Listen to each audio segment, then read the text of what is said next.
Au nom du Père et du Fils et du Saint-Esprit, ainsi soit-il. Venez, Esprit Saint, remplissez le cœur de vos fidèles et allumez en eux le feu de votre amour. Envoyez votre Esprit, Seigneur, et se fera une création nouvelle, et vous renouvellerez la face de la terre. Prions. Ô Dieu qui avez daigné envoyer votre Esprit sur ce monde, donnez-nous par ce même Esprit de comprendre et d'aimer ce qui est bien, et de jouir sans cesse de ces divines consolations par le même Jésus-Christ notre Seigneur. Ainsi soit-il. Je vous salue Marie, pleine de grâce. Le Seigneur est avec vous. Vous êtes bénie entre toutes les femmes, et Jésus, le fruit de vos entrailles, est béni. Sainte Marie, Mère de Dieu, priez pour nous pauvres pécheurs, maintenant et à l'heure de notre mort, ainsi soit-il. Nos saints anges gardiens, veillez sur nous. Saint Pélis, priez pour nous. Saint Joseph, priez pour nous. Saint Thomas d'Aquin, priez pour nous. Au nom du Père et du Fils et du Saint-Esprit, ainsi soit-il.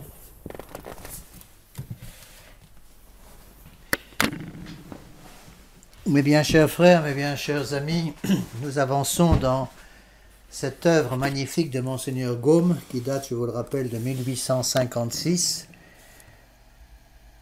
La Révolution, recherche historique sur l'origine et la propagation du mal en Europe depuis la Renaissance jusqu'à nos jours. Ceci est donc la 4e conférence. Je vais essayer d'aller un petit peu moins vite. On m'a fait des remarques, justifiées d'ailleurs, comme quoi je parlais un peu vite. J'ai parfois des problèmes de magnétophone qui a tendance à s'éteindre si je dépasse 1h45. Alors, je vais juste aller un peu plus vite à cause de ça. Mais je vais essayer de ralentir le rythme pour être sûr que les gens comprennent bien, parce que ces textes sont absolument fondamentaux. Vous verrez qu'ils n'ont pas pris une ride. Je conseille beaucoup à tous ceux qui ont le temps d'aller directement au texte complet. Là, ce que je fais, je lis donc une première fois, je répète comment je travaille, je lis le texte original de Monseigneur Gaume, je souligne les parties importantes, et ensuite je reprends ces parties importantes en les lisant et en les commentant. Donc nous en sommes maintenant au deuxième volume.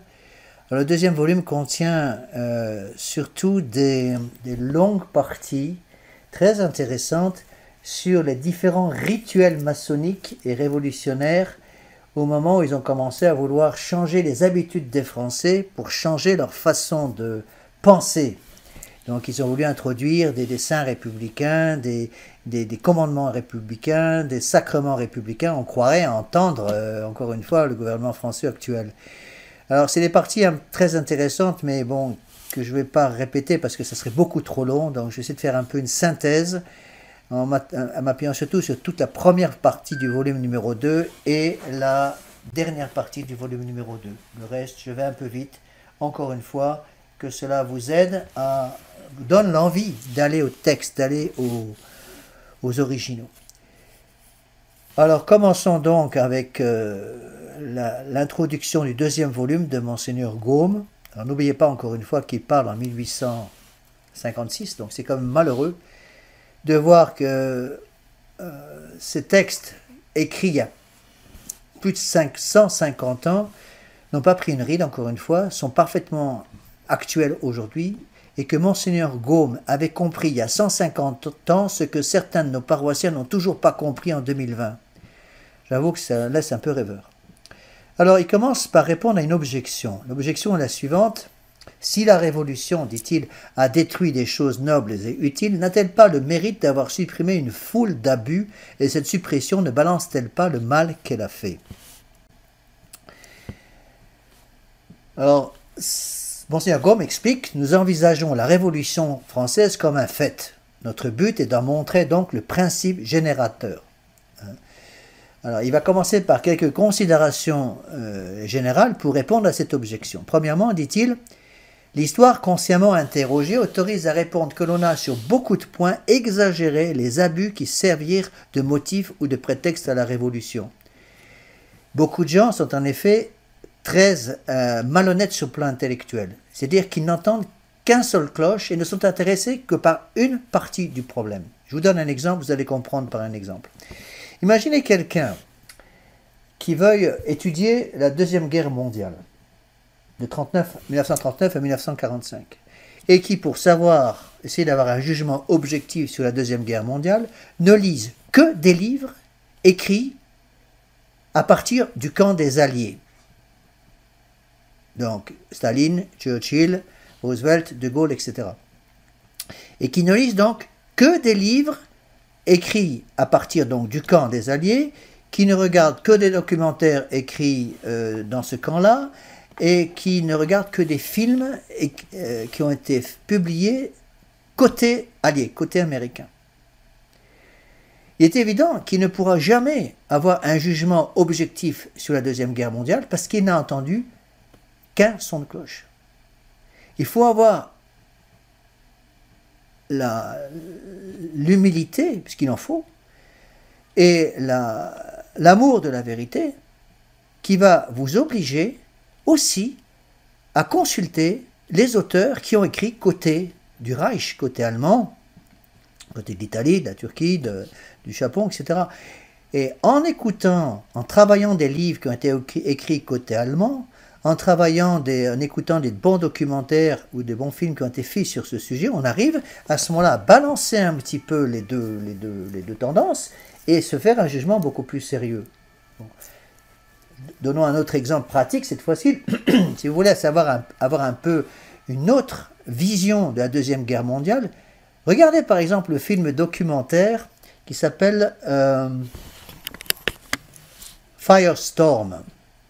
Donc, il explique toutes les abominations perpétrées par Churchill et Roosevelt pour anéantir complètement la nation allemande en brûlant vif des centaines de milliers de personnes, notamment à Dresde, à Hambourg, en 1944 et 1945, en brûlant vif, donc par des bombes incendiaires épouvantables, des dizaines de milliers de bombes qui ont été versées sur ces villes, alors que ces villes ne contenaient pas de matériel militaire ni de soldats. Il y avait simplement des femmes, des enfants et des vieillards.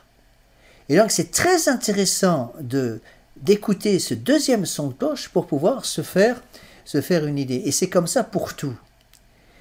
Bon, et c'est le problème, c'est que la plupart des gens refusent catégoriquement d'écouter le deuxième son de cloche parce qu'ils ont bien trop peur, en écoutant l'autre version des faits, de devoir changer leur façon de penser. Et vous allez voir, ça est très très net dans le travail qu'a fait la Révolution, à partir de l'esprit de la Renaissance, avec l'aide des principes de la franc-maçonnerie. N'oubliez pas que la franc-maçonnerie, c'est 1717, la Révolution française, c'est 1789. Comment, justement, ils ont cherché à changer complètement la façon de penser des gens pour arriver à changer leur façon de vivre. Et l'inverse est aussi vrai. Comment ils ont changé la façon d'agir des gens pour changer leur façon de penser. Donc voilà ce que dit Monseigneur Gaume. Donc on a, sur beaucoup de points, exagéré les abus qui servirent de motif ou de prétexte à la Révolution. On a flétri, dit-il, du nom de servitude, de vexation ou d'injustice, ce qui, dans la réalité, n'était que l'obéissance légitime et l'exercice irréprochable du droit. N'oublions pas que nous sommes contaminés par des fausses idées. Monseigneur Lefebvre nous le disait, je vous l'ai déjà expliqué, vous savez, nous disait-il, respirez le libéralisme avec le lait de votre mère. Bon.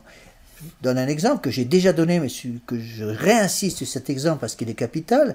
Pour 99% des gens, ou presque, dans le monde moderne, dès qu'on parle d'inégalité entre les gens, d'inégalité sociale, d'inégalité familiale, d'inégalité de droit, tout de suite les gens vous disent c'est injuste. Bon. Quand on prend des exemples pratiques, ça aide un petit peu les gens à comprendre, mais ils ne comprennent pas toujours. Si je leur dis par exemple, est-il normal qu'on donne dans une entreprise les mêmes droits à quelqu'un qui a 40 ans de boutique et à quelqu'un qui a 20 ans qui vient d'être enrôlé dans la boutique. Les gens comprennent que non, on ne peut pas mettre ces deux personnes au même niveau. Hein. Même en matière politique, en matière d'élection par exemple, eh bien, il n'est pas normal du tout qu'on donne les mêmes droits à un chef de famille par exemple qui a 50 ans et à un petit jeune de 18 ans qui a encore le lait de sa mère au bout du nez et au niveau des élections. Bon, c'est du bon sens élémentaire, mais aujourd'hui les gens ont perdu le bon sens. Monseigneur Gaume explique, les abus réels dont nous ne constatons ni le nombre ni la gravité pouvaient être abolis autrement que par la Révolution. La royauté elle-même disait-il, allait au devant des réformes, la noblesse les acceptait, le clergé s'y prêtait volontiers, et pour rassurer tous les intérêts, offrait généreusement de combler le déficit des finances. Donc, il ne faut pas mettre, donc pour pouvoir juger correctement le problème, il ne faut pas mettre par exemple tous les nobles dans le même sac. Il y avait effectivement des nobles qui ne pensaient qu'à leurs droits et qui oubliaient leurs devoirs et qui ne comprenaient pas que leurs droits dépendaient de l'application du fait qu'ils remplissaient d'abord leurs devoirs. Beaucoup de gens ne comprenaient pas ça. Mais il ne faut pas dire que tous les nobles étaient comme ça, que tous les nobles ne se préoccupaient que de leurs droits. Beaucoup de gens de la noblesse, de la vraie noblesse, surtout dans les campagnes, se préoccuper de leurs droits. Il ne faut pas mettre tout le monde dans le même sac. C'est pareil avec le clergé, bon, qui a eu malheureusement beaucoup de mondanité, de scandales au niveau de certains évêques, surtout dans le haut clergé, bon, des évêques qui étaient beaucoup trop préoccupés des extérieurs, beaucoup trop occupés de conserver une certaine aisance financière et sociale. Ça ne veut pas dire que tous les prêtres étaient comme ça. N'oubliez pas qu'au moment de la Révolution, juste après la Révolution, vous aviez quelqu'un comme le Saint Curé d'Ars. Et ceux que l'Église a donnés comme exemple, ce ne sont pas les monseigneurs de Talleyrand, mais les Saint Curé d'Ars. Troisièmement, dit Monseigneur Gaume, le vrai moyen de supprimer les abus, c'était précisément d'empêcher la Révolution, au lieu de la faire. Donc il fallait en sortir, au lieu d'y rentrer. Quatrièmement, dit-il, la Révolution, en détruisant les abus, n'a fait que détruire son propre ouvrage. Je l'ai déjà dit souvent, la Révolution a coupé, par ses abus, la branche sur laquelle la société elle-même était assise. Avant de devenir bourgeoise en 1789, la Révolution avait malheureusement commencé par être royale et nobiliaire. N'oubliez pas, j'ai déjà expliqué souvent, mais j'y reviens, que c'est surtout pendant les premières années, ou même le milieu du XVIIIe siècle, donc avant la Révolution de 1789, que beaucoup de gens de la noblesse se sont préoccupés, se sont fait pervertir par les philosophies des Lumières, issues des idées de la franc-maçonnerie de 1717, et à cause de cette influence de la philosophie des Lumières, ont commencé, si vous voulez, à fissurer le barrage de protection autour de l'État. Donc cette révolution qui, surtout depuis Richelieu, dit Monseigneur Gaume, faisant oublier aux classes supérieures les lois éternelles de la justice et de l'équité, les avait poussés à confisquer à leur profit une partie des droits, des libertés, des privilèges légitimes des classes inférieures. Bon. C'est pas parce que certains médecins ne font pas leur travail que ça veut dire que tous les médecins sont pourris. Ce n'est pas parce que certains policiers ont pu avoir des violences par exemple, dans la lutte contre les gilets jaunes, pour prendre un exemple très actuel, que ça veut dire que tous les policiers sont comme ça. C'est pas parce que certains prêtres sont complètement perdus de théologie et racontent n'importe quoi que ça veut dire que tous les prêtres sont comme ça. Donc il faut quand même faire un petit peu attention à ces choses-là. Donc il ne faut pas mettre tout le monde dans le même sac. Sinon on n'arrive pas à porter un jugement de valeur. Donc la Révolution, conclut Monseigneur Gaume, n'a pas détruit les abus, mais les a simplement déplacés. Ainsi, dit-il, nous croyons que le despotisme des rois, de Louis XIV lui-même, ne fut jamais plus dur que celui des 700 rois de la Convention, des triumvirs et du Directoire. Quand on parle des manquements, par exemple, de Louis XIV, du roi Soleil, bon, on oublie de dire que la Révolution a fait 10 fois pire.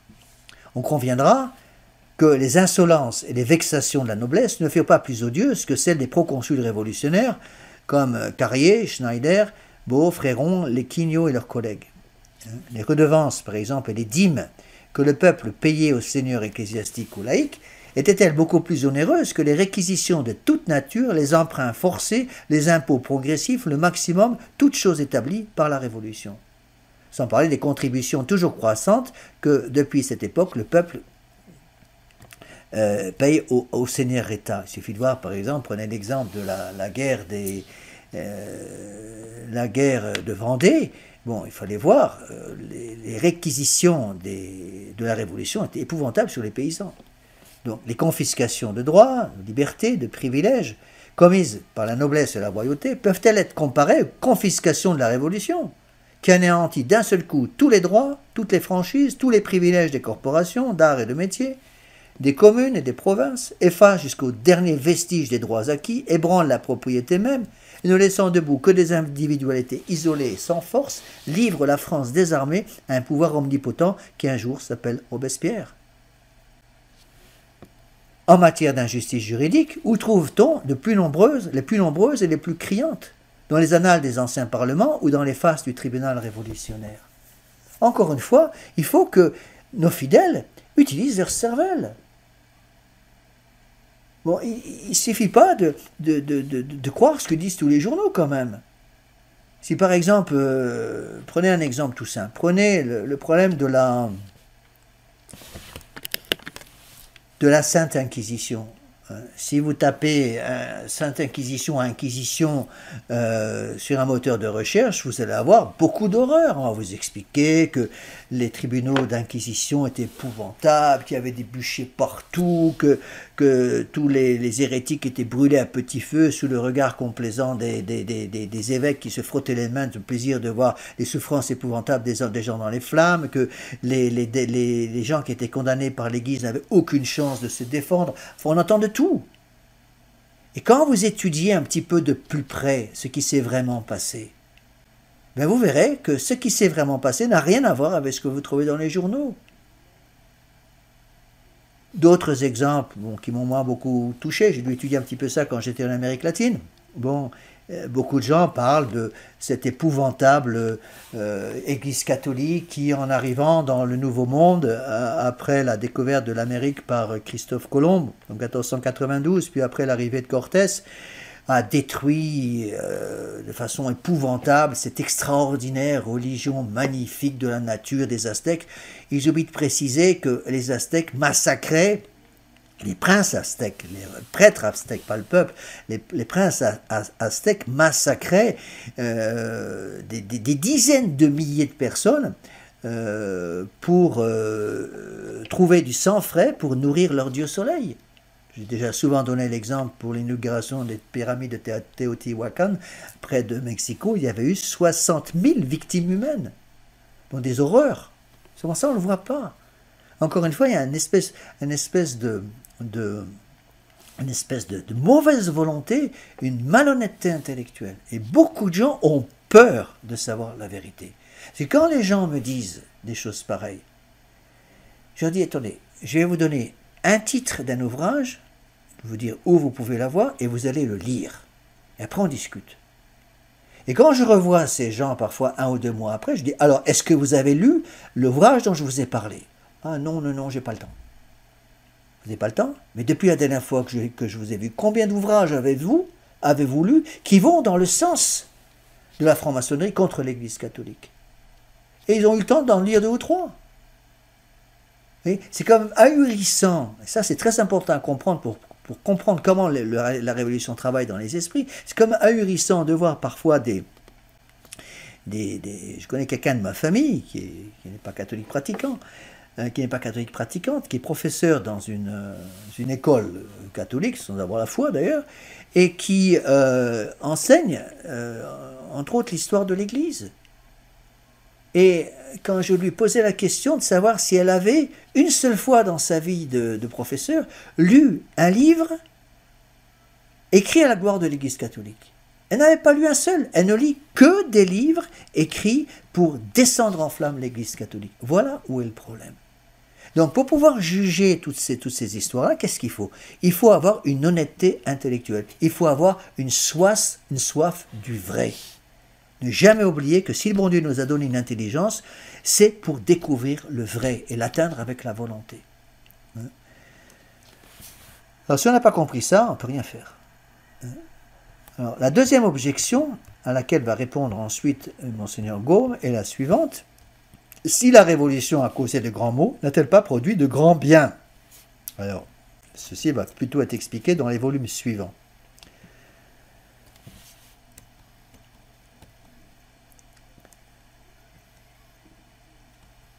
Alors, Monseigneur Gaume va maintenant donc expliquer des choses qu'il a déjà expliquées. Je vous ai dit que Monseigneur Gaume, ne soyez pas surpris, il a raison, répète très souvent les mêmes choses. Il reprouve constamment les mêmes choses parce qu'il se rend très bien compte que c'est la clé du problème, et tant que les gens n'auront pas compris où est la clé du problème, ils ne comprendront rien de rien. Et c'est ce qui se passe. Beaucoup de gens pensent, par exemple, aujourd'hui, que la révolution s'est éclatée en 1789, un peu comme des champignons qui sortent après la pluie. Non, il faut remonter. Et si on remonte sur les influences qui ont préparé cet éclatement en 1789, la première étape, en remontant en arrière, c'est 1717, la franc-maçonnerie. Mais il faut remonter encore en arrière avec le protestantisme de Martin Luther, 1517. Et d'après Monseigneur Gaume, et je suis tout à fait d'accord avec lui, en fait, il faut remonter jusqu'à la Renaissance. 14, 15e, 16e siècle, jusqu'à la Renaissance, qui a préparé dans les cœurs catholiques l'arrivée de la philosophie des Lumières. Et la Renaissance n'est que une reprise des grandes idées de l'Antiquité païenne, du polythéisme païen.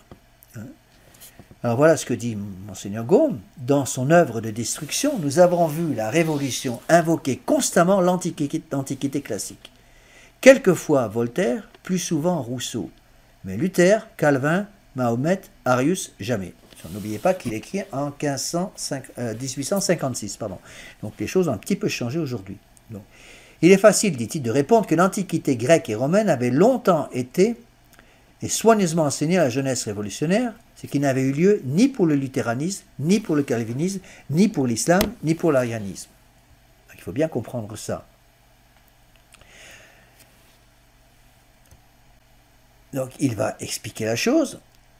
Il était tout simple que cette jeunesse parvenue au pouvoir voulut réaliser dans les faits des doctrines admirées et regarda, sinon comme un devoir, au moins comme un droit, de renverser de fond en comble un ordre religieux et social entièrement différent du type antique, le type de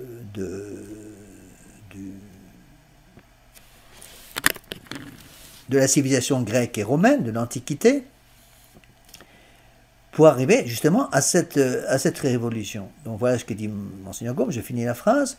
Donc cette jeunesse regardait comme un devoir, au moins comme un droit, de renverser de fond en comble un ordre religieux et social entièrement différent du type antique, donc l'Antiquité devenue son rêve et son idole.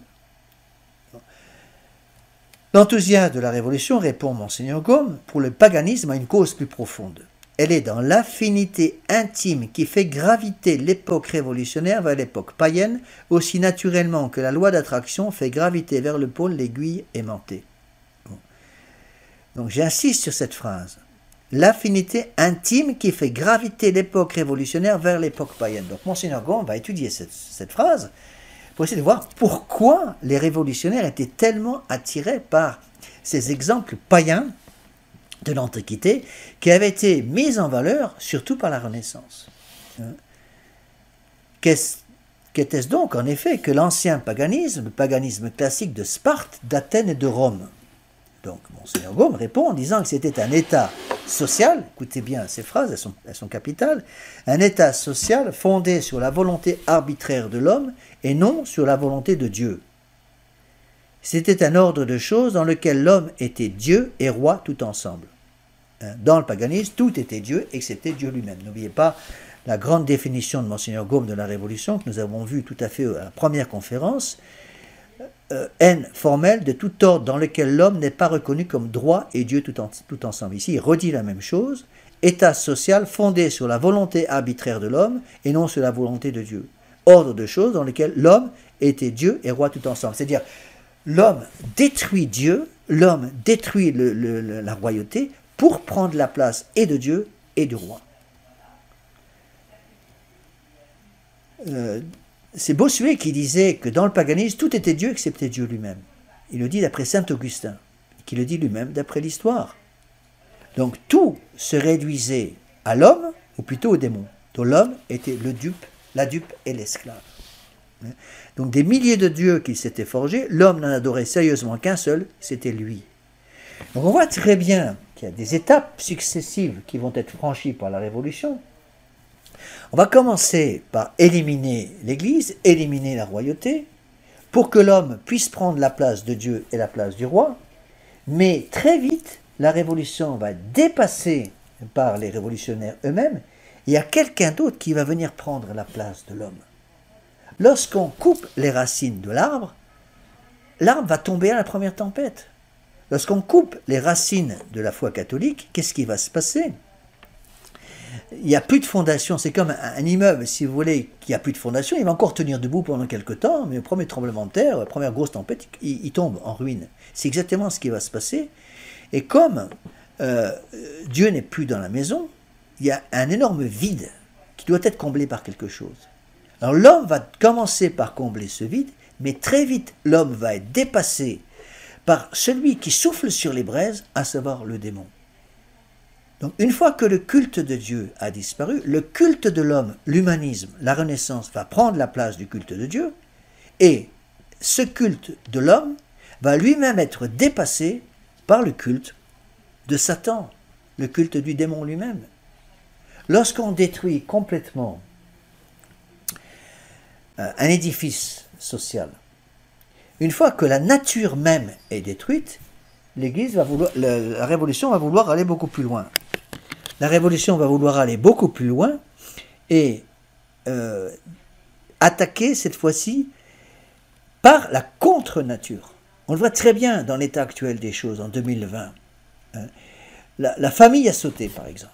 Dans la France d'aujourd'hui, la famille a pratiquement sauté, elle a été détruite totalement, ou pratiquement totalement, au moins dans les milieux républicains, par les coups de boutoir de la Révolution, surtout des dernières années. Depuis les années 50, après la Deuxième Guerre mondiale, on voit très bien que la famille, je ne parle même pas de la famille catholique, la famille en tant qu'entité sociale, cellule de base de la société, a pratiquement complètement disparu.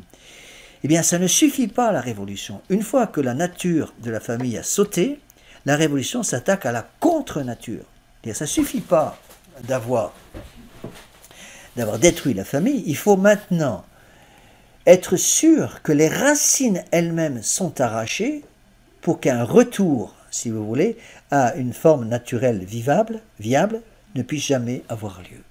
Et c'est la contre-nature, et c'est ce qu'on voit actuellement. Qu'est-ce que c'est que la civilisation, les nouvelles lois du genre, où un enfant de 10 ans peut décider par lui-même s'il est homme ou s'il est femme, où les gens estiment qu'ils ont le droit de fonder une famille entre 2 hommes ou entre 2 femmes, ce sont des moyens contre-naturels. Et la société d'aujourd'hui est une société antinaturelle. C'est la société de l'avortement, c'est la société du divorce, c'est la société des droits LGBT, toutes ces horreurs-là, qui ne sont que le démon de la contre-nature qui veut être certain que la loi naturelle ne puisse plus jamais se reproduire. Je vais vous donner un exemple historique pour vous aider à comprendre. L'exemple n'est peut-être pas très bien choisi, un peu fort, mais ça va vous aider à comprendre, je l'espère. Regardez la Deuxième Guerre mondiale. Ce qui s'est passé pendant la Deuxième Guerre mondiale. Les horreurs qui ont eu lieu en 1945, après le traité de paix, après la fin de la Deuxième Guerre mondiale, sont pires que ce qui s'est passé pendant la guerre. Pour moi, la partie la plus épouvantable de la Deuxième Guerre mondiale, c'est ce qui s'est passé juste après, en France notamment, avec l'épuration. Quand vous étudiez un petit peu, il n'y a pas beaucoup de livres écrits sur le sujet, mais il faut les étudier. Étudiez un petit peu ce qui s'est passé en 1945.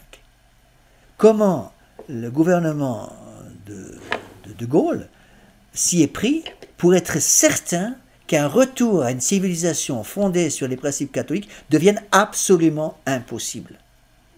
Bon. Souvent, les gens me disent, mais M. l'abbé, c'est simplement le fait que De Gaulle a enlevé le nom de Dieu de la Constitution. C'est pas simplement ça. Déjà avant, en 1945, donc après la Deuxième Guerre mondiale, De Gaulle a fait assassiner tous ceux qui étaient capables d'envisager une restauration catholique.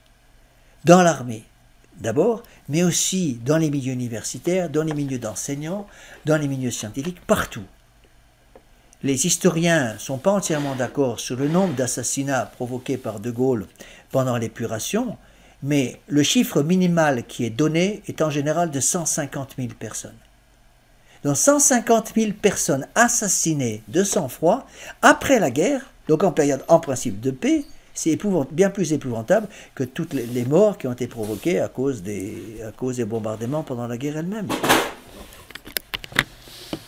Encore une fois, lorsqu'on explique ces choses-là, beaucoup de personnes me disent vous êtes anti-gaulliste. C'est pas que je suis anti-gaulliste, c'est vrai que je porte pas de Gaulle dans mon cœur, je suis pied noir et j'en sais quelque chose. Hein. Mais les abominations de l'épuration, pour moi, sont pires que les abominations de la guerre. Parce que pendant la guerre, malheureusement, c'est la guerre. La guerre, il y a des horreurs qui se font souvent de tous les côtés, des deux côtés du camp. Mais après la guerre, c'est inadmissible. Et c'est pour ça que il y a ce trou terrible autour des années 60, parce que tous ceux qui, en France, auraient été capables de refaire une civilisation catholique avaient été mis en prison par De Gaulle. Et ceux qui n'ont pas été mis en prison à ce moment-là l'ont été avec l'affaire d'Algérie. Et au moment de la guerre d'Algérie, aux années 62, De Gaulle a fini par mettre tous ceux qui avaient échappé à l'épuration, se sont retrouvés en tôle à ce moment-là. Et donc c'est toute l'élite du pays qui a été assassinée. Et donc on voit comment le démon travaille. Il faut bien comprendre ces choses-là. Donc je répète cette phrase de Monseigneur Gaume, des milliers de dieux qui s'étaient forgés, l'homme n'en adorait sérieusement qu'un seul, c'était lui-même. Lui, homme déchu, lui, orgueil et volupté. En un mot, dit-il, la religion et la société, l'homme païen, avait tout fait à son image et à son profit, après avoir brisé le joug des lois divines, religieuses et sociales. Dieu avait dit, faisons l'homme à notre image et notre ressemblance, et l'homme dit, avec la Révolution, faisons les hommes à notre image et à notre ressemblance. Or, l'image et la ressemblance de Dieu, c'est quoi? C'est les commandements, c'est les conseils évangéliques de pauvreté, de chasteté, d'obéissance. L'image de l'homme, au contraire, c'est quoi? C'est l'orgueil, c'est la volupté, c'est le droit de jouir, jouir, jouir, jouir. Jamais souffrir, jamais mourir et jouir à longueur de journée. Alors, qu'est-ce que fut la Révolution? Déjà, du haut de la tribune, un des présidents qui s'appelait Vernier disait « La Révolution, c'est le combat de la raison contre les préjugés, de l'enthousiasme sacré de la liberté contre le fanatisme, la tyrannie, la superstition, telle est la révolution que nous allons jurer de maintenir. » Le gouvernement actuel, c'est ce qu'il dit. C'est ce que disait M. Payon, c'est ce que dit le Premier ministre, c'est ce que dit le Président de la République actuelle, sous des mots peut-être des phrases un petit peu différentes, mais la fondation est la même. C'est toujours le combat de la raison contre l'enthousiasme sacré, la liberté contre le fanatisme, etc. Il faut bien comprendre ces choses-là. Encore une fois, je me permets d'insister, mais c'est capital. Donc, je continue le texte. De Monseigneur Gaume, il dit que cette définition, donc le combat de la raison contre les préjugés, cette définition, dit-il, est un trait de lumière, car elle dit clairement que dans son essence même, la révolution, écoutez bien la définition là qu'il donne, la révolution dans son essence est le renversement de l'ordre religieux et de l'ordre social existant, la fondation d'un ordre nouveau sur la souveraineté absolue de l'homme. En d'autres termes, la révolution est l'apothéose de l'homme. L'apothéose de l'homme, c'est quoi? C'est l'adoration de l'homme. Tel est, dit-il, son principe générateur, sa boussole, le dernier mot de ce genre de discours, qui, autrement, s'ils ne sont pas compris, la révolution reste à l'état d'impénétrable mystère. Alors, on comprend ainsi plus facilement pourquoi, dans le choix de ces autorités, de ces modèles, la révolution ne s'arrête ni à Luther, ni à Calvin, ni à Mahomet, ni même à Arius. Aucun de ces personnages n'avait complètement déifié l'homme. Écoutez bien ce que dit Monseigneur Gaume, c'est très profond. Et à ma connaissance, je ne connais pas tout, loin de là, c'est un des seuls écrivains qui parle comme ça. Et il a raison. Tous courbaient encore sa tête sous le joug de quelques vérités révélées. C'est-à-dire qu'il dit que même chez Luther, par exemple, n'oubliez pas que Luther était un prêtre catholique, donc il y avait, au moins au début de sa révolution, il n'a pas tout cassé d'un seul coup, il est allé doucement, étape par étape. Donc au début, il y avait encore certaines choses auxquelles il croyait encore vaguement en Dieu. Bon. Tous courbaient encore sa tête sous le joug de quelques vérités révélées. Leur temps n'était pas l'époque de l'apothéose sociale de l'homme. Les invoquer, les prendre pour modèle, c'eût été pour la Révolution rétrogradé. Donc attention, Monseigneur Gaume dit invoquer Luther, invoquer Calvin, invoquer Arius, invoquer l'islam, c'était les prendre pour modèle et ça aurait été pour la Révolution de rétrograder. Parce qu'en invoquant, même en invoquant quelqu'un comme Mahomet ou comme Luther, on invoque des gens qui croient encore en un Dieu. Bon, c'est pas le vrai Dieu, mais ils croient encore en un Dieu. Bon. On le voit très bien, quand j'étais aux États-Unis, je le sentais très bien. Vous avez des présidents qui étaient complètement pourris sur le plan moral, qui étaient capables de terminer un discours en disant que Dieu nous bénisse et bénisse les États-Unis. Bon, et on ne peut pas rejeter cette phrase qui est magnifique en tant que telle. Il fallait bien comprendre que ce Dieu invoqué par les présidents maçonniques américains était le grand architecte de l'univers. Bon, seulement c'était déjà mieux que rien, parce que le grand Dieu, le créateur et le rédempteur du genre humain, est aussi le grand architecte de l'univers. Il n'est pas que le grand architecte de l'univers, il est bien plus que le grand architecte de l'univers, mais il est au moins le grand architecte de l'univers. Vous voyez ? Donc on invoque, on comprend alors pourquoi Voltaire et Rousseau, quoique invoqués plus souvent, restent néanmoins sur le second plan. De tous les modernes, ils sont les plus avancés dans la déification de l'homme, néanmoins ils ne sont pas complets. S'ils sont les précurseurs immédiats de la vérité révolutionnaire, ils ne sont pas cette vérité en personne. C'est-à-dire que la famille catholique, si vous voulez, n'est pas encore complètement suffisamment morte pour la révolution. Il faut aller encore plus loin. Pour une raison ou pour une autre, c'est les gens comme Voltaire ou Rousseau, qui sont pourtant loin d'être des saints, ne proclament pas sans réticence la souveraineté absolue de l'homme dans l'ordre religieux et dans l'ordre social.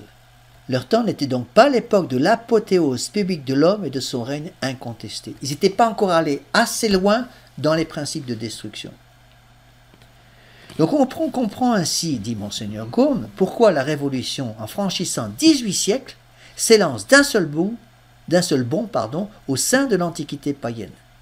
Pourquoi elle s'y complaît, pourquoi les gloires du paganisme sont ses gloires, ses grands hommes les siens, ses vertus les siennes, pourquoi sur tous les temps elle chante les unes et pourquoi, avec une opiniâtre fidélité, elle s'efforce d'imiter les autres. En effet, dit Monseigneur Gaume, ordre religieux et social, langage, maxime, modèle, la Révolution trouve dans l'Antiquité classique tout ce qu'elle peut désirer, elle ne le trouve que là. Donc elle ne trouve pas suffisamment à détruire dans le modèle de Luther ou même dans le modèle de Mahomet. Ajoutons, dit Monseigneur Gaume, que la Révolution les trouve dans les conditions les plus propres à flatter son orgueil. Ainsi, la civilisation de Rome et d'Athènes est pour elle plus qu'un sujet de fierté, c'est entre ses mains une arme contre le christianisme. Donc la Renaissance, qui reprend les principes de l'Antiquité, du paganisme païen, est une arme beaucoup plus efficace contre le catholicisme que les principes des Lumières de Voltaire, de Diderot et de Rousseau. C'est énorme ce que dit Monseigneur Gaume, et je n'ai trouvé ça nulle part ailleurs. Je ne l'ai pas trouvé expliqué comme ça, même chez Monseigneur, par exemple, chez l'abbé Barbier. Bon. Et prise d'admiration pour les institutions, les vertus, les arts, la civilisation des anciens, qu'une éducation menteuse a fait miroiter devant ses yeux, la Révolution tient ce langage. Écoutez, du sein du polythéisme, polythéisme c'est l'adoration de plusieurs dieux, est sortie la civilisation la plus remarquable. Il parle de la civilisation antique, de la gréco-romaine. Si une religion qu'on dit être fausse a pu produire une pratique aussi belle, un ensemble qui après 2000 ans fait l'admiration des chrétiens eux-mêmes, qu'est-ce donc qu'une religion ? Fausse ou vraie, ce n'est point d'elle que la société dérive. Tout bien, toute civilisation, tout ordre social ressort en définitive de l'homme. Le reste habite les nuages. Faire revivre cette magnifique antiquité où l'homme seul était le maître, c'est mon devoir, c'est ma gloire, ce sera le but de tous mes efforts. Voilà ce que disaient les révolutionnaires. Ici, c'est un texte d'un révolutionnaire qui s'appelait François de Neufchâteau. Donc, et textuellement la pensée intime de la Révolution. Donc, je répète cette phrase capitale, faire revivre cette magnifique antiquité où l'homme seul était le maître, c'est mon devoir, c'est ma gloire, ce sera le but de tous mes efforts. Paul VI disait lui-même, nous, plus que tout le monde, nous avons le culte de l'homme. Et quand on a compris ça, on comprend pourquoi M. Bergoglio à Rome ne parle que de l'homme à longueur de journée. Il a le culte de l'homme. Et pour lui, l'homme est devenu Dieu. C'est la seule façon de comprendre ces textes. Puisque l'homme est devenu Dieu, l'homme n'a à ce moment-là plus besoin des sacrements. Il n'a plus besoin des commandements. Il n'a plus besoin des conseils évangéliques. Il n'a plus besoin des sacrements. Il n'a plus besoin de rien du tout. Encore un point très important expliqué par Monseigneur Gaume. Pour arriver à son apothéose, l'homme antique avait fait deux choses. Séduit par le prince du mal, il avait détruit l'ordre religieux et social basé sur la volonté divine. Et sur ces ruines, il avait édifié un ordre religieux et social basé sur la volonté humaine. Pour l'observateur attentif, toute l'histoire du paganisme se résume en deux mots, destruction et reconstruction.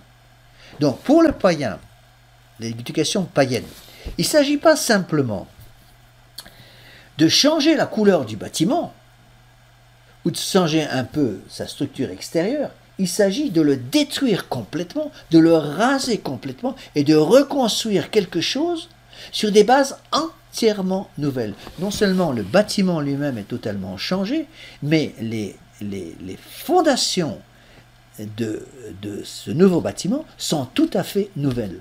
Donc toute la révolution, conclut Monseigneur Gaume, se résume en deux mots, destruction et reconstruction. C'est ce qui est traduit par la formule latine « solve et coagula ». Donc toute la révolution, c'est ça. Solver, détruire, coagula, reconstruire. Détruire les choses et reconstruire. On retrouve ces mêmes idées dans le marxisme. C'était les fameuses théories de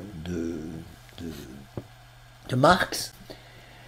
On prend une vérité, on lui associe une contre-vérité, on mélange les deux et on obtient une deuxième vérité.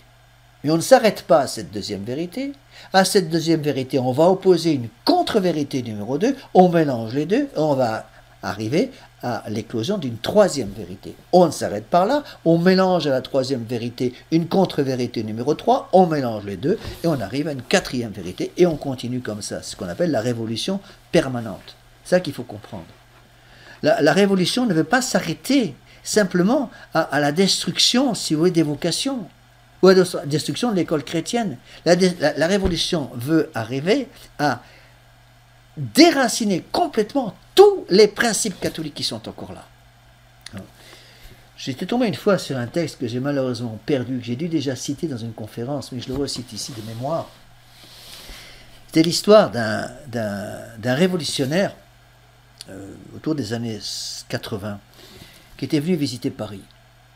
Et il n'était pas français, il venait visiter Paris, et il était à fond dans la Révolution. Et il a écrit un texte dans lequel il disait « Je ne peux pas supporter le son des cloches à Paris. Tant qu'il disait-il qu'il y aura une seule cloche qui se met en branle à Paris, alors ces sons de cloche me rappellera le clocher qui soutient la cloche, et sous le clocher, l'église avec le tabernacle de Dieu. » Et donc, il refusait les cloches parce que les cloches rappelaient certaines choses encore catholiques. Et c'est la même chose, on pourrait dire la même chose sur les églises. La France est devenue un pays païen. La France est une gigantesque poubelle. Mais il y a encore en France, dans pratiquement tous les villages de France, une église. Elle est vide, 99 fois sur 100, mais l'église est encore là. Il n'y a pratiquement pas un village en France dans lequel il n'y ait pas une église. C'était l'année dernière, je suis allé me promener dans le massif des Écrins, je faisais une balade en montagne, et je suis tombé sur un petit village complètement abandonné depuis les années 1930, à cause d'éboulements de terrain qui avaient modifié les sources, donc il n'y avait plus d'eau, et donc le village avait été abandonné. C'était un tout petit village. À l'époque, il n'y avait pas de route, il n'y avait rien du tout, il n'y avait que des sentiers pour aller au premier village, important. Eh bien, dans ce petit village d'une quinzaine de maisons, il y avait une église. Il y avait l'église était là. Eh bien, même si ces églises sont vides, les églises de France, même quand les cloches se taisent malheureusement, ces églises de France rappellent à celui qui contemple ces églises que ce pays a été catholique. Prenez un petit village comme Padiès, là où j'habite. près de Valence en Albigeois, la frontière entre l'Aveyron et le Tarn. C'est même pas un village strictement parlant, c'est un groupe de hameaux. Il y a peut-être une quinzaine de hameaux, et l'ensemble de ces hameaux forment le petit village de Padiès. Bon. Il n'y a que des paysans, tous catholiques non pratiquants, et tous dans la pratique païen. Eh bien, dans ce petit village, où il y a actuellement une centaine d'habitants, me comptant, il y avait 3 églises. L'église Notre-Dame du Tels, l'église de Sainte-Germaine et l'église de Saint-Marcel. 3 églises. Et le maire entretient les 3 églises. Il a changé les toitures des églises et les entretient pour qu'elles tiennent debout. Elles sont vides. Elles sont complètement vides, il n'y a pratiquement jamais d'office dedans, peut-être quelques fois par an, pour un enterrement, de temps en temps pour un mariage. Quand j'ai voulu emprunter une de ces églises pour 2 heures pour faire un mariage, le curé m'a dit pas question, mais les églises sont là. Que vous le vouliez ou non, dans un pays qui est pourtant actuellement devenu dans la pratique un pays de païens, à chaque croisement, il y a une croix. En plus, ces croix sont entretenues. Vous me dites, monsieur l'abbé, c'est des païens quand même. C'est des païens quand même, mais les racines sont encore là, puisqu'il y a encore les croix, il y a encore les églises. Et les enfants qui passent devant une croix, innocemment, enfin j'espère, encore innocemment, vont pouvoir demander, même s'ils n'ont jamais entendu parler de la foi catholique, « Maman, pourquoi il y a une croix là ? Maman, papa, pourquoi il y a un monsieur qui est sur la croix là, qui est crucifié avec 3 clous, qui a une couronne d'épines, et on voit que son cœur a été percé d'un coup de lance. Pourquoi ? Et maman, ces églises là qu'il y a partout, pourquoi ? Et puis quand ils rentrent dans l'église pour visiter l'église, parce que historiquement elle est intéressante, pourquoi maman, pourquoi il y a un hôtel au centre là, derrière, un bel hôtel, devant il y a une table de cuisine, mais au fond il y a un bel hôtel là, avec une boîte toute dorée là, et je crois que ça s'appelle un tabernacle. Pourquoi il y a ça? Et les parents, même des païens, vont être obligés de dire, oh ben ça vient des siècles anciens, au Moyen-Âge, il y a très longtemps, c'est presque l'âge des dinosaures, mais à ce temps-là, il y avait la foi catholique en France. Et les gens croyaient que dans cette boîte en bois, qu'on appelle effectivement un tabernacle, il y avait le bon Dieu qui était là, présent sous les espèces eucharistiques. Il y avait des prêtres, il y avait des gens qui venaient prier. Je vous ai souvent dit que tout près de chez moi, il y a cette magnifique abbatiale d'Ambierlé, une magnifique église pré-romane du XIe siècle. Et j'y vais souvent quand je viens la montrer à des gens de passage, des amis de passage, des gens qui viennent faire la retraite, qui veulent voir une belle chose elle est peu connue, elle est en dehors des circuits touristiques traditionnels. L'église d'Ambierlé est une merveille. Et cette bâtisse extraordinaire, donc du XIe siècle, spontanément, j'ai vu que lorsque les gens y rentrent, bien que ce soit des touristes qui manifestement n'ont ni foi ni loi, dès qu'ils rentrent, ils se taisent, ils sont pris par l'impression, si vous voulez, de surnaturel qui se dégage de ces vieilles pierres. Il n'y a pas très longtemps, j'y étais avec des amis, et pour leur montrer la beauté de l'acoustique dans ces vieilles églises qui étaient construites justement avec le chiffre de nombre d'or, j'ai chanté, près de l'autel, j'ai chanté le grand salvé. Le salvé solennel, qui est le grand salvé que chantent les bénédictins à la fin de l'office du soir, d'office des complis, en procession pour regagner leur cellule. Une des plus belles pièces de Grégorien. Il y avait du monde dans la chapelle, il y avait une dizaine de personnes qui déambulaient, prenant des photos, regardant la chapelle. Moi j'étais en soutane, bien sûr, près de l'autel, et j'ai chanté ce grand salvé. Mais je vous assure, pendant ce chant du grand salvé, une pièce grégorienne, on entendait une mouche voler. Les gens qui étaient là se sont arrêtés net. Ils ont écouté. C'est peut-être tout ce qu'ils ont fait. Et pendant 5 minutes, ils ont écouté un chant à la gloire et à l'honneur de la très sainte Vierge Marie. Et j'ai eu quelques personnes qui sont venues me remercier après. Vous voyez, donc tant qu'il y aura les églises, tant qu'il y aura les croix, il y aura encore des racines qui seront là. C'est ça d'ailleurs le drame de l'islam, parce que l'islam a compris ça. Et si l'islam passe en France, la France est en train de s'islamiser à grande vitesse, dès que l'islam sera passé officiellement en France, la première chose qu'ils vont faire, ils vont transformer les plus belles églises et cathédrales en mosquées, et les autres, ils vont les détruire. Les détruire. Donc rappelez-vous donc ce résumé en 2 lignes de Monseigneur Gaume. Toute la révolution se résume également en 2 mots, destruction et reconstruction. Toute l'histoire du paganisme se résume en ces 2 mots, destruction et reconstruction. Donc tant le paganisme que la révolution se résument dans les mêmes mots, destruction et reconstruction, solver et coagula. Nous l'avons vu donc, à peine éclose, attaquer avec un acharnement sans exemple toute autorité religieuse, toute autorité sociale, toute distinction, toute propriété, tout privilège, tout droit qu'elle n'avait pas établi. La révolution détruit tout ce qu'elle n'est pas, tout ce qu'elle ne contrôle pas. Ouvrez les yeux, regardez ce qui se passe dehors. Vous allez me dire, mais monsieur l'abbé, si ce que vous dites est vrai, il n'y a plus qu'à se tirer une balle dans la tête. Non. Non, non et non. Parce que la révolution peut arracher les racines. Mais il y a quelqu'un que la révolution ne peut pas détruire. Non seulement on ne peut pas le détruire, elle ne peut pas même le toucher. C'est quelqu'un que la révolution ne peut pas toucher, c'est Dieu lui-même. Et Dieu doit se moquer du haut du ciel, de toutes ces prétentions révolutionnaires, de détruire toutes les marques de sa divinité partout sur le monde. Parce que Dieu, de pierre, peut tirer du pain. Dieu nous a envoyé une Sainte Jeanne d'Arc, une demoiselle de 17 ans, pour devenir chef de guerre. Et bien qu'elle avait tout contre elle, bouter les Anglais hors de France et consacrer le dauphin Charles VII comme roi légitime de France. Donc, si le bon Dieu, au XVe siècle, a utilisé Sainte Jeanne d'Arc, je suis sûr qu'il a quelque chose d'autre dans sa poche et qu'il peut tirer de sa manche ou de sa poche, comme vous voulez, quand il le veut, une autre Sainte Jeanne d'Arc ou quelque chose d'autre. Vous allez me dire, mais pourquoi attend-il? Ça, c'est le secret de Dieu. Dieu est toujours Dieu.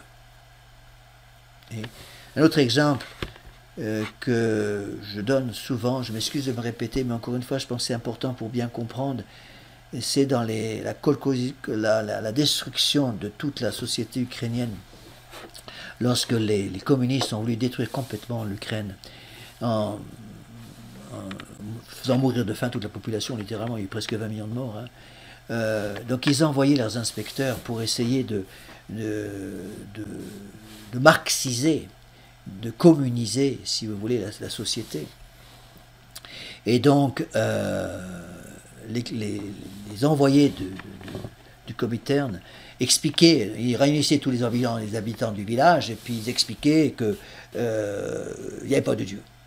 Et il y avait toujours un koulak, donc un paysan, qui disait « Mais Dieu est ressuscité, notre Seigneur Jésus-Christ est ressuscité d'entre les morts. » Vous n'avez rien compris, on recommence. Ils recommençaient leur petit baratin pour essayer d'expliquer que Dieu n'existait pas. Vous avez compris? Et toujours un paysan qui levait le doigt « Mais notre Seigneur est ressuscité des morts. » Vous n'avez rien compris, on recommence. Ils recommençaient 5, 6, 10 fois. Au bout de 10 fois, ils redemandaient « Vous avez compris maintenant ?» Et il y avait des doigts qui se levaient encore. Dieu est ressuscité d'entre les morts. Écœurés, les envoyés du Comintern central, du bureau communiste central de Moscou, rassemblaient toute la population devant l'église et les tuaient tous. Les tuaient tous parce qu'ils ne pouvaient pas changer ces choses absolument élémentaires. C'est pour ça qu'il ne faut pas se décourager. Tant qu'il y aura une messe, mes bien chers frères, une seule messe traditionnelle, célébré par un véritable prêtre. Même un prêtre qui n'est pas un saint, même un prêtre qui peut s'appeler l'abbé Laffitte. Et que sur l'autel descendra le corps, le sang, l'âme et la divinité de notre Seigneur Jésus-Christ, même s'il n'y en a qu'une seule goutte de ce sang, mes bien chers frères.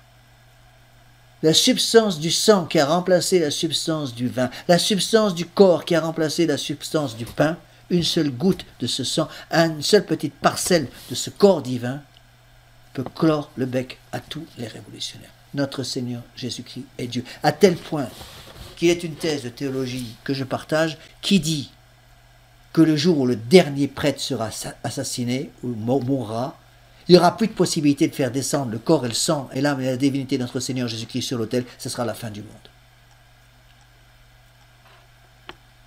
N'oubliez pas que lorsque Saint François Xavier est passé en Japon et en Chine, aux portes du Japon, aux portes de la Chine, il est même rentré en Chine. Il a prévenu les premiers catholiques, attention, une grosse persécution va venir. Et vous allez rester pendant des siècles sans prêtre. Ils sont restés pendant 3 siècles sans prêtre, sans messe, sans sacrement, avec le baptême et le mariage, c'est tout. Et quand 3 siècles après, l'Église a pu rétablir des relations diplomatiques avec l'Empire du Soleil Levant et l'Empire de Chine, les missionnaires envoyés par Rome sont allés à ces mêmes endroits et ont trouvé la foi. La foi avait été conservée. Alors mes bien chers frères, quand la crise actuelle aura duré au-delà de 3 siècles, vous aurez peut-être le droit de vous plaindre un petit peu. On n'en est pas encore là. Pour le moment, on n'en est qu'à 60 ans. 60 ans. 62 ans, je crois exactement. Alors ne nous décourageons pas. Dieu est Dieu. Et tant que Dieu est Dieu, Dieu est maître du monde. Et le démon est obligé de s'arrêter à cause de cela. Ne nous décourageons donc jamais, mes bien chers frères. Dieu est Dieu. Et Dieu reste maître du monde parce que tel est le règne social de notre Seigneur Jésus-Christ. Il est roi par nature, il est roi par droit de conquête. Dieu est le roi de M. Macron. Dieu est le roi de M. Payon. Dieu est le roi de M. Phillips. Dieu est le roi de M. Bergoglio. Ils n'en veulent plus de ce roi. Il reste là le roi. Et le roi a toujours le pouvoir sur eux. Donc ne nous décourageons jamais. Donc je répète cette phrase essentielle. Attaquer à peine éclose, avec un acharnement sans exemple toute autorité religieuse, toute autorité sociale, toute distinction, toute propriété, tout privilège, tout droit que la Révolution n'ait pas établi, tel est le rôle de la Révolution. Après donc avoir nivelé le sol et acquis comme l'homme antique le droit de dire debout sur les ruines qu'il a faites « Moi seul je suis grand », l'homme révolutionnaire va s'efforcer, toujours à l'instar de l'homme antique, de créer un ordre religieux et social dans lequel il sera tout comme Dieu est tout dans le monde. Tout centré sur l'homme. Pour l'Église catholique, c'est tout centré sur Dieu. C'est pour cela, mes bien chers frères, que tous ceux qui rêvent de baptiser les principes de la Révolution avec l'eau bénite de la religion catholique sont dans un rêve complètement déconnecté du réel. On ne peut pas marier ensemble les principes de la Révolution et les principes de notre Seigneur Jésus-Christ. C'est impossible. Rappelez-vous la phrase très forte de Monseigneur Lefebvre que j'ai très souvent citée en sermon. Quand 2 personnes se marient qui ne sont pas supposées être enfants, entre ensemble, au lieu d'avoir des enfants issus de ce mariage, on a des bâtards.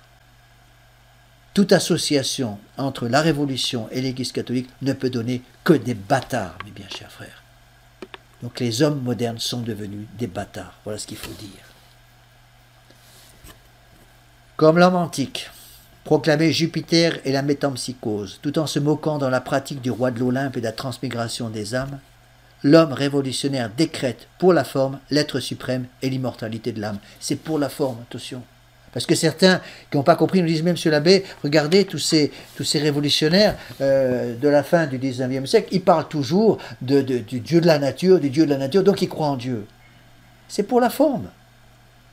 Ils croient au Dieu de la nature, mais ils se moquent de lui à longueur de journée. Comme ces braves paysans autour de moi, qui sont tous catholiques non pratiquants. Ils croient en Dieu, mais dans la pratique, ils font comme si Dieu n'existait pas. Il faudrait mieux être païen. Dans le fond, le véritable Dieu que l'homme révolutionnaire adore, c'est lui-même, sa raison, ses sens. Et c'est pour ça que la première fête de la religion républicaine, parce que c'est une religion, ce sera la fête de la raison. La fête de la raison rendue palpable dans une femme assise sur l'autel. C'est la prostituée qui vient s'asseoir sur l'autel, le grand autel de Notre-Dame, qui avait été refait par le roi Louis XVI. L'homme au pied de Vénus. Tel sera, par un juste châtiment de l'orgueil, le terme abject auquel, dans les 2 époques de son apothéose sociale, l'homme viendra fatalement aboutir. Et après, à cette première fête, la fête de la raison, s'ajouteront, comme dans la belle Antiquité, d'autres fêtes destinées à glorifier l'homme dans les différents mystères de sa vie publique et de sa vie privée. Et la Révolution va tout prendre. Elle ne va pas se contenter d'avoir pignon sur rue à l'extérieur. La Révolution va vouloir s'introduire dans les familles, détruire l'intérieur même des familles, l'âme même des familles, et pour cela, détruire évidemment les enfants. C'est pour cela que la Révolution va s'attaquer d'abord à l'enseignement. Empêcher l'Église catholique d'enseigner les âmes des enfants, pour être sûr que les enfants n'appartiendront plus aux parents, mais appartiendront à la République. On est en plein dans l'actualité de 2020 en France. Alors la Révolution acceptera un Dieu de la nature, mais ce Dieu de la nature, en fait, c'est le démon. La Révolution reconnaîtra même des vertus, mais ces vertus antiques ne sont pas des vertus surnaturelles. Ce sont des vertus qu'elle aura déclarées telles, des vertus purement humaines, qu'elle se fera gloire de pratiquer sans les lumières de la foi et sans le secours de la grâce.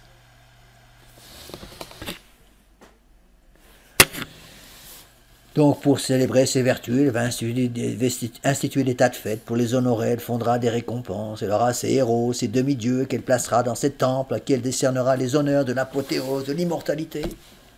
Ainsi avait fait l'homme de Sparte, de Rome et d'Athènes, conclut Monseigneur Gaume. Donc l'homme révolutionnaire instituera aussi sa royauté en prenant pour modèle la royauté de l'homme antique, avec ses dénominations, ses formes et ses rouages. Royauté absolue, universelle, aux ordres et même aux caprices de laquelle il faudra se soumettre corps et bien, sans maudire, sous peine de mort. Écoutez bien ce qu'il dit là. Le règne souverain de l'homme entraînera en religion comme en politique un renouvellement général. Donc, ces principes révolutionnaires entièrement centrés sur l'homme qui prend la place de Dieu, l'homme qui prend la place du roi, vont entraîner un changement total, non seulement en religion, mais aussi en politique. Il va falloir tout centrer sur l'homme, et c'est déjà l'arrivée du mondialisme. Les principes mondialistes dont on voit les catastrophes aujourd'hui avec la crise du coronavirus, ces principes du mondialisme, on les trouve déjà, mes bien chers frères, et Monseigneur Gaume va bien l'expliquer, on les trouve déjà dans la révolution de 1789 et juste après. Les révolutionnaires ne veulent pas simplement une révolution en France, ils veulent une révolution mondiale, ils veulent une révolution partout, ils veulent que la philosophie des Lumières aille partout, et donc ils vont faire venir tous les gens de l'Europe, pour que ces idées mortifères passent absolument partout. Je vous demande, pour ceux qui veulent un petit peu étudier la question un peu plus, réécouter les conférences que j'ai mises sur Internet sous l'index des conférences doctrinales, toutes les conférences sur le libéralisme. Je ne vais pas revenir là-dessus parce que j'ai déjà donné des conférences là-dessus. Voyez tous les textes ahurissants des évêques modernistes de la fin du 19e siècle aux États-Unis, autour de Monseigneur Ireland, Monseigneur England, l'évêque de Baltimore, etc. Et tous ces évêques dont certains étaient invités en France et qui ont donné des discours reprenant mot à mot, littéralement lettre à lettre, les mêmes discours que les athées de la Révolution de 1789. Les mêmes discours. On croirait entendre un Robespierre. Et quand on entend les discours de Macron ou de Bergoglio, c'est la même doctrine, mes bien chers frères. L'homme prend la place de Dieu. Alors tout a changé. Il y aura une ère nouvelle, un calendrier nouveau, une numération nouvelle, un langage nouveau, des noms nouveaux, des mœurs nouvelles, et même un costume nouveau. Tout cela rigoureusement calqué sur le modèle de l'homme antique. Les révolutionnaires vont même faire sauter la semaine. Il n'y aura plus le dimanche, il y aura des décadis. Il y aura un jour de repos tous les dimanches, ce qui permettait d'ailleurs, entre parenthèses, de faire travailler les gens un peu plus. Parce qu'au lieu d'avoir un jour de repos obligatoire toutes les semaines, le dimanche, il n'y avait plus qu'un jour de repos tous les 10 jours. Et écoutez bien ce que dit Monseigneur Gaume, rien de tout cela ne pourra s'établir ou subsister, à moins que l'enseignement, s'emparant des âmes, ne vienne façonner les classes populaires et les jeunes générations au nouvel ordre des choses. Là, tout est dans l'enseignement, mes bien chers frères. Et si vous n'avez pas compris ça, vous n'avez rien compris. Et si vous ne luttez pas contre ça, eh bien vous ne pourrez pas empêcher les principes révolutionnaires d'attaquer les racines même de votre famille. Il y aura donc un enseignement public et un enseignement privé, l'un pour l'adulte, l'autre pour l'enfant, et tous les deux apprendront à l'homme qu'il est roi et au peuple qu'il est Dieu. Enfin, l'apothéose sociale de l'homme aboutira en Europe à la fin du XVIIIe siècle, comme elle aboutit dans l'Antiquité, 18 siècles avant, à l'état religieux et social le plus humiliant et au despotisme le plus dur. Et là, la guillotine va commencer à fonctionner 24 heures sur 24, littéralement. L'histoire va nous apprendre quelle est la valeur de ces analogies et la justesse de toutes ces déductions.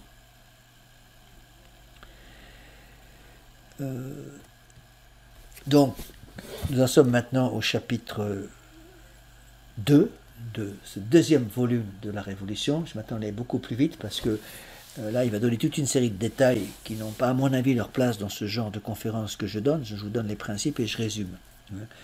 Donc, en introduction de ce chapitre 2, il répète la même chose. L'histoire de la Révolution se divise donc en deux périodes, la période de destruction, Solvay, et la période de reconstruction, Coagula. Alors, il explique. Dans un premier travail, nous avons suivi la Révolution depuis la proclamation des droits de l'homme, la démolition de la Bastille, l'abolition de la noblesse et la prise des Tuileries jusqu'au meurtre de Louis XVI, dans la fameuse nuit du 4 août, la suppression du clergé, les massacres de septembre jusqu'au sac de Rome et à l'enlèvement du pape. Et nous l'avons vu faisant partout, au nom des Grecs et des Romains, table rase de la religion et de la royauté. La période de destruction est désormais parcourue. Il nous reste à étudier la période de reconstruction. Si vous n'avez pas compris, mes bien chers frères, ces deux périodes, d'abord détruire pour refaire complètement nouveau, sur des nouvelles fondations, un nouveau bâtiment, et tout changer. On ne peut rien comprendre à la Révolution. Vous devez comprendre comment la Révolution travaille sur les âmes. Méditez devant la pyramide en verre du Louvre, à Paris.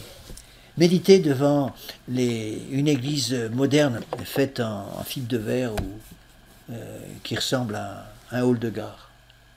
C'est là que vous comprendrez comment la Révolution travaille. Pourquoi? Parce qu'au christianisme qu'il a proscrit, à la royauté qu'il a abolie, l'homme se met en devoir de substituer sa religion à sa royauté. Le culte de l'homme qui remplace le culte de Dieu. La religion de la République maçonnique qui remplace la religion catholique. La République qui remplace la royauté. Donc son organe officiel de la Révolution, c'est la Convention à l'époque. Elle commence tout de suite par déclarer hautement que le christianisme ne fournira aucun élément à sa religion, qu'il en est indigne, que la moindre parcelle de son dogme et de sa morale souillerait son œuvre et que la source pure où il puisera, c'est la brillante religion de Rome et d'Athènes. Cette religion sans mystère et sans miracle, prise dans la seule nature et dont l'homme est tout ensemble, le fondateur, le pontife et le Dieu. Donc tout était centré sur Dieu, tout maintenant va se centrer sur l'homme. Et non seulement tout va se centrer sur l'homme, mais la Révolution va faire des prodiges pour empêcher, même que dans les mémoires puissent se rappeler de l'existence d'un ancien régime. C'est pour cela que dans les cours d'histoire actuels, dans les écoles révolutionnaires actuelles, on ne parle même plus de l'ancien régime. Tout commence à la Révolution. Donc la nature et la raison, voici les dieux de l'homme. Admirez la nature, cultivez la raison, et si vous voulez que le peuple soit heureux, hâtez-vous de propager ces principes. Donc toutes les sectes doivent se confondre dans la religion universelle de la nature. Là, on voit, vous voyez déjà, quand il parle de toutes les sectes, ils disent pas seulement toutes les sectes, mais également toutes les nations doivent se confondre dans la religion universelle de la nature. On voit ici le mondialisme qui pointe le bout de son nez. Le Dieu de la nature est le grand architecte de l'univers, mais c'est un Dieu qui va écraser comme un rouleau compresseur tout ce qui s'oppose à lui. Et n'oubliez pas cette comparaison dont je vous ai souvent déjà parlé, un énorme rouleau compresseur, c'est un système d'engrenage. Et pour bloquer un système d'engrenage, même de plusieurs tonnes, il suffit parfois d'un petit caillou de 3 mm de diamètre coincé entre deux rouages, et tout s'arrête. Parce que nous sommes un peu comme une petite souris devant un énorme rouleau compresseur de plusieurs dizaines de tonnes. Bon. Alors ne décourageons pas. Alors la révolution va être de plus en plus claire. Prêtres ambitieux, n'attendez pas que nous travaillions à rétablir votre empire. Qu'y a-t-il de commun entre les prêtres et Dieu? Les prêtres sont à la morale ce que les charlatans sont à la médecine. Alors il va y avoir dans la convention des tas de prêtres. Des prêtres qui ont perdu la foi. Même des évêques derrière Talleyrand qui ont perdu la foi. Et qui vont utiliser leur puissance et leur influence pour détruire complètement la foi catholique. Donc n'oublions pas que, comme le disait Saint Pidis, il le dira beaucoup plus tard, en 1907, dans la grande encyclique de Pascendi, de condamnation du modernisme, il dit que, hélas, dit-il, les ennemis de l'Église travaillent à l'intérieur même de l'Église. Les ennemis de l'Église sont en fait, dit-il, explique-t-il, des gens qui sont déjà dans l'Église, des évêques, des prêtres, qui connaissant très bien comment fonctionne l'Église catholique, savent exactement où frapper. N'oubliez pas que Saint Pidis, en 1914, quand il est mort en pleurant. Il a expliqué à Méry Delval, le gardien de Méry Delval, son secrétaire d'État, qu'il mourait parce qu'il savait très bien que malgré tous ses efforts, le modernisme n'était pas mort. Qu'ils étaient simplement, les modernistes étaient passés dans les soubassements de l'Église et attendaient des jours plus heureux pour pouvoir réapparaître comme des champignons après la pluie. Et lorsque Saint Pidis est mort en août 14, vous avez des cardinaux, des évêques qui ont eu le culot de dire déjà à l'époque, c'est maintenant la fin des chiens policiers dans l'Église. Heureusement que le pape Pie XII a eu le temps de canoniser Saint Pidis, je crois que c'était en 1955, juste avant sa mort en 1958. Parce que si Pie XII n'avait pas eu le temps de canoniser Saint Pidis, on n'aurait pas Saint Pidis comme ça.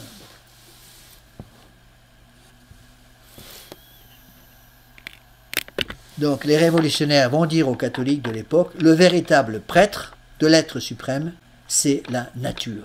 Donc oui, ils avouent que c'est l'adoration de la nature. On dit que c'est un Dieu, mais c'est pour faire joli, si vous voulez. C'est pour rassurer les gens du peuple. Mais en fait, ce Dieu qu'ils adorent, c'est même plus le Dieu de la nature, c'est le démon déjà qui pointe le bout de son nez. Là. Je ne peux pas vous citer toutes les preuves que donne Monseigneur Gaume. Je vous cite un ou deux textes simplement.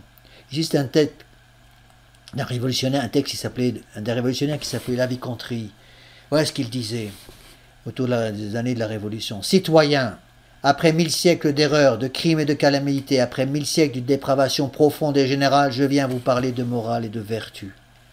De futiles orateurs, des fous, des charlatans de toute espèce traînèrent trop longtemps après eux la foule des humains, leur donnèrent de leurs mains sacrilèges des recettes barbares, des poisons pour des remèdes. Alors l'œuvre fatale du monde fut consommée. La morale ne fut jamais dans cet amas gothique et barbare de distinctions et de sophismes des Thomas d'Aquin, des Augustins et des Jérômes. Ces charlatans, jadis si révérés, ont indignement confondu toutes les notions du juste et de l'injuste. Ces révérends fous ont rempli pendant 1500 ans l'Europe de leur démence. Je chasse devant moi des fantômes bizarres et cruels. Je mets à leur place les lois primitives, la raison, l'humanité, la nature. Voilà les divinités que j'adore. Voilà les divinités qui consoleront la terre des maux que lui ont fait les tyrans et les prêtres de l'Église catholique. Je vois en morale depuis Socrate jusqu'à nos jours un vide de 3000 ans. La conséquence saute aux yeux, c'est à Socrate qu'il faut remonter pour ressaisir le fil de la nature. Et la Convention, après avoir entendu ce discours, demande avec enthousiasme l'impression de ce discours. Et tous les révolutionnaires disent la même chose. Cependant, il faut comprendre que cette religion officielle, inventée, élaborée par ces nouveaux hiérophantes, avec sa morale naturelle, ses fêtes grecques et romaines, n'est que la première phase de la reconstruction religieuse entreprise par la Révolution. La religion des théophilanthropes marque la seconde. Et cette religion, complètement rationaliste en dogme, socratique en morale, romaine en fait de culte, est un second pas vers la restauration du polythéisme. On voit les théophilanthropes, fidèles imitateurs des anciens, adorer le feu sacré, offrir des sacrifices au Dieu suprême et des libations aux dieux inférieurs. On arrive ainsi avec ce que les révolutionnaires appelaient la tréicie, la troisième phase ou le troisième pas vers la restauration complète et matérielle du polythéisme classique. Donc du Dieu de la nature, on va passer au polythéisme le plus complet, comme les anciens. N'oubliez pas qu'à chaque fois que les Romains prenaient possession d'un nouveau pays, ils rajoutaient les dieux locaux du pays qu'ils venaient de conquérir à leur panthéon.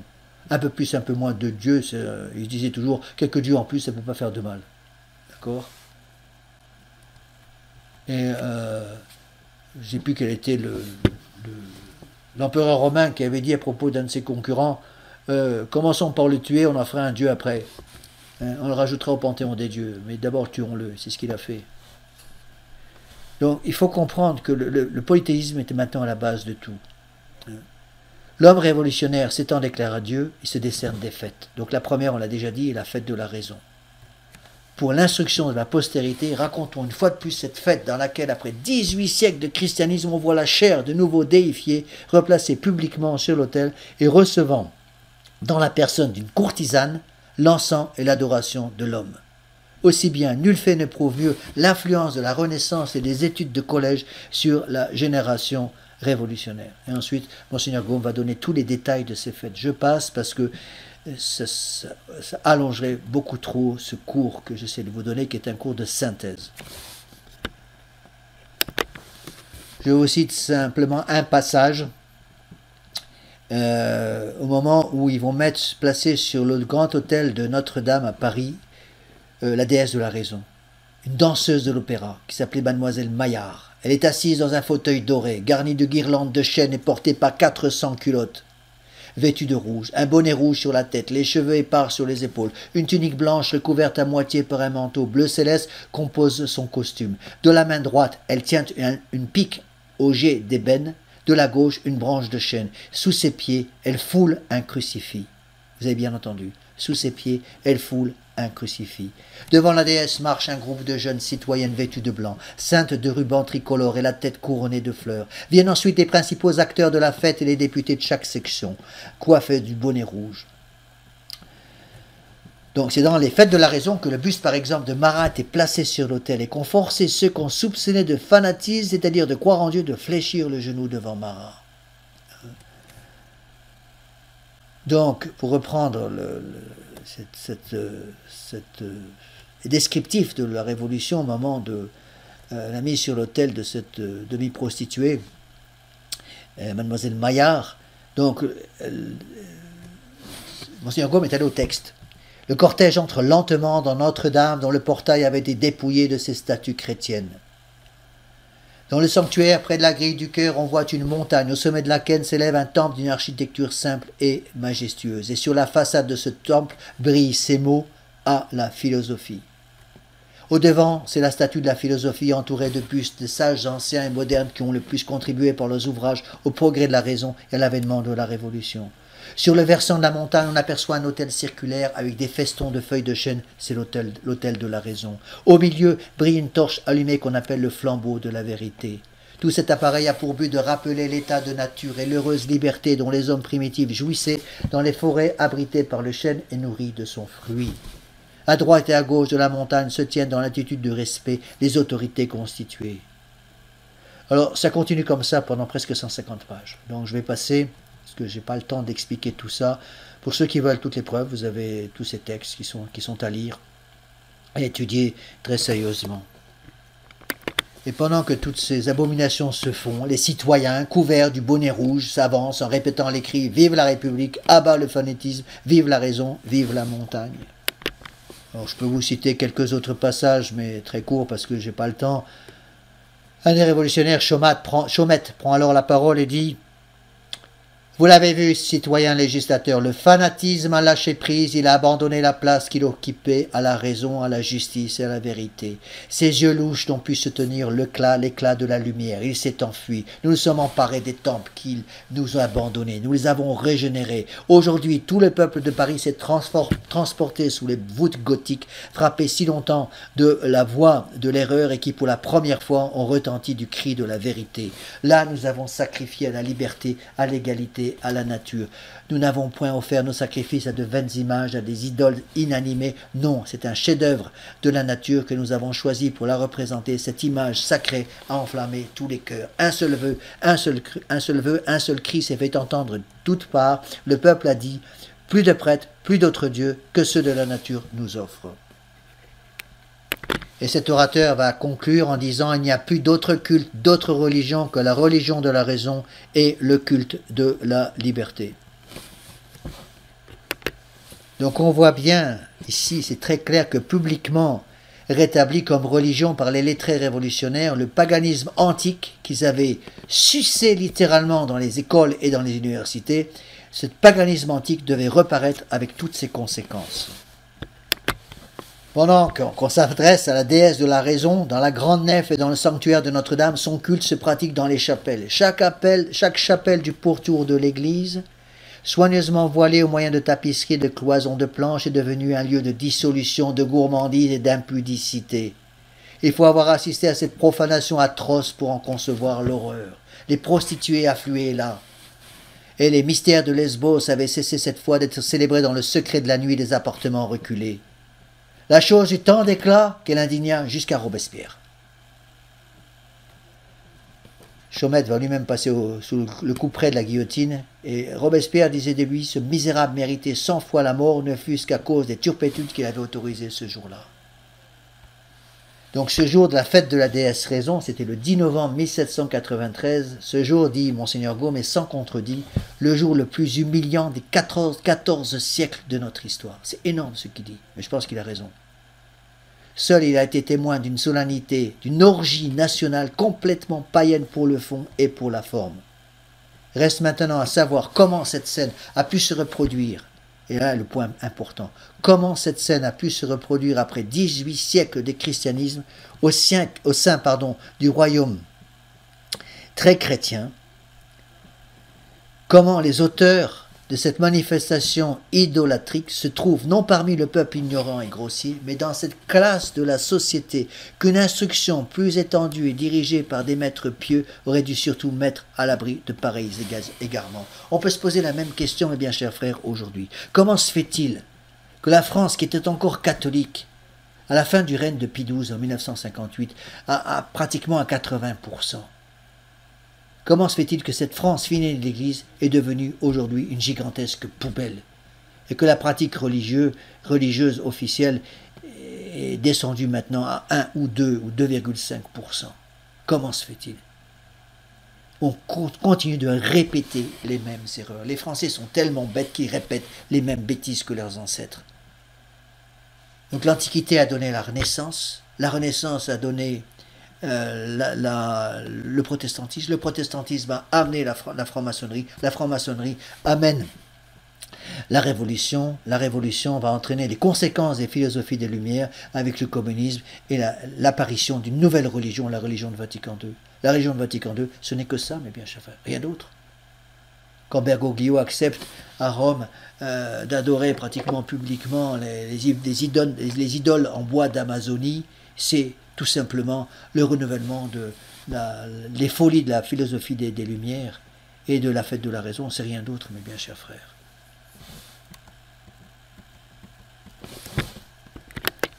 Et donc les révolutionnaires vont terminer en disant « La raison vient de remporter une grande victoire sur le fanatisme. Une religion d'erreur et de sang est maintenant anéantie, le bonheur va renaître. » Donc comprenons bien, et Monseigneur Gaume va répéter une fois de plus les mêmes choses. Pas plus que la révolution elle-même, le culte de la raison n'est une improvisation subite. Avant de monter en personne sur les autels, la raison avait été adorée dans les livres des philosophes et dans les chairs d'un trop grand nombre de professeurs. Dans les universités, dans les écoles, on enseignait déjà le paganisme de l'Antiquité. À quelle époque remonte dans les temps modernes cette apothéose philosophique de la raison? Quels furent les préparateurs de son règne? Quels en sont aujourd'hui les soutiens? Est-ce du Moyen-Âge, de l'Antiquité, de Platon, de saint Thomas que descendent ses adorateurs et ses pontifes? Nous permettons de le demander aux aînés et même aux puinés de la famille, les rationalistes et les semi-rationalistes.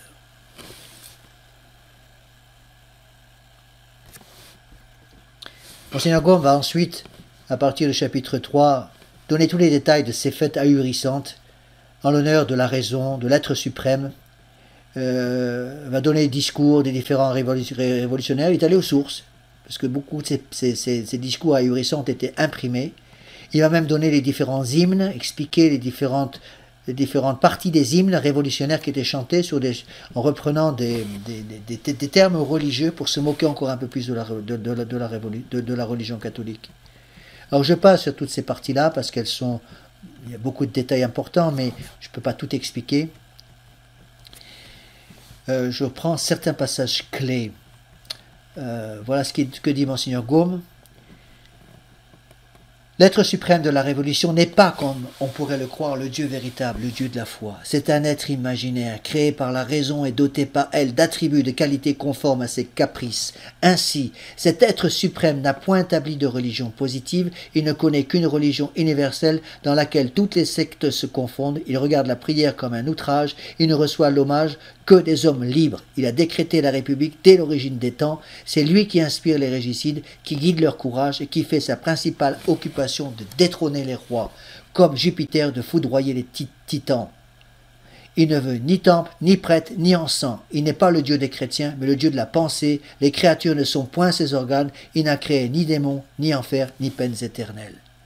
Donc le Dieu des révolutionnaires n'est pas une espèce de début de la vraie divinité. C'est le contraire de la divinité.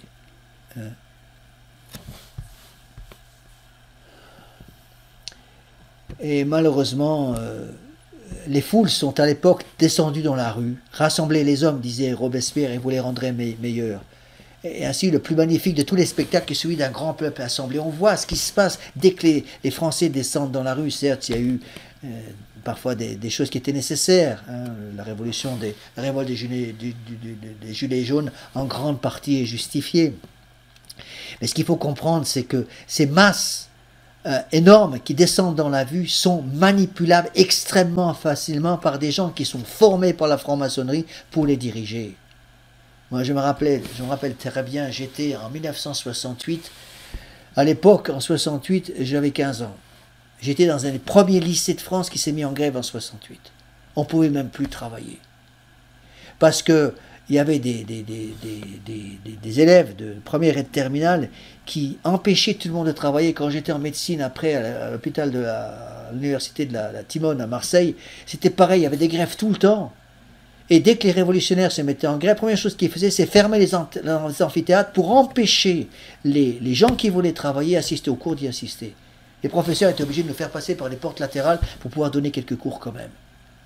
C'était ahurissant.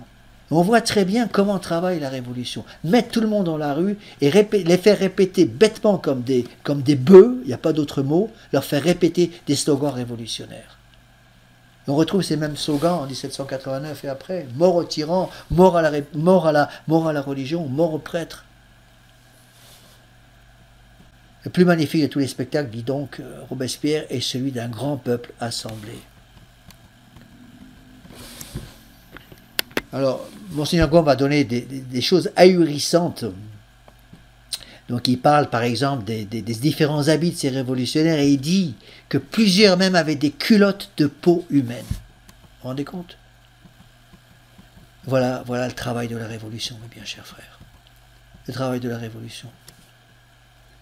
Tout dans cette marche, dans ces histoires, dans ces fêtes, rappelle ces fêtes antiques dont l'histoire nous a conservé le souvenir.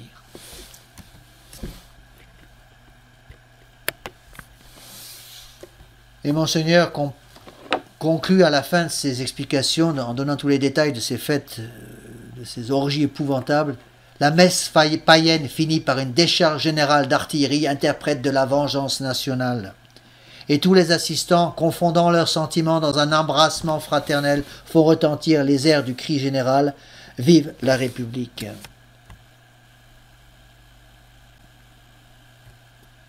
Un roulement de tambour annonce le départ et la journée se termine par des repas civiques pris par toutes les familles dans les rues et sur le seuil des maisons. Monseigneur Gaume remet une couche en expliquant que dans son essence, le paganisme antique fut l'apothéose de l'homme peuplant l'Olympe de divinité de sa création. C'est ce qu'on voit dans la Révolution. Je vais maintenant terminer par une prière. J'en suis au chapitre 4, je vais aller assez vite pour l'ensemble du volume, et insister beaucoup sur les chapitres de conclusion qui sont très importants. Nous verrons ça, si Dieu veut, avec la 5e conférence. Nous terminons par une prière. Au nom du Père et du Fils et du Saint-Esprit, ainsi soit-il. Je vous salue Marie, pleine de grâce, le Seigneur est avec vous. Vous êtes bénie entre toutes les femmes, et Jésus, le fruit de vos entrailles, est béni. Sainte Marie, Mère de Dieu, priez pour nous pauvres pécheurs, maintenant et à l'heure de notre mort. Ainsi soit-il. Nos saints anges gardiens, veillez sur nous. Saint Pédis, priez pour nous. Saint Joseph, priez pour nous. Saint Thomas d'Aquin, priez pour nous. Au nom du Père et du Fils, du Saint-Esprit, ainsi soit-il.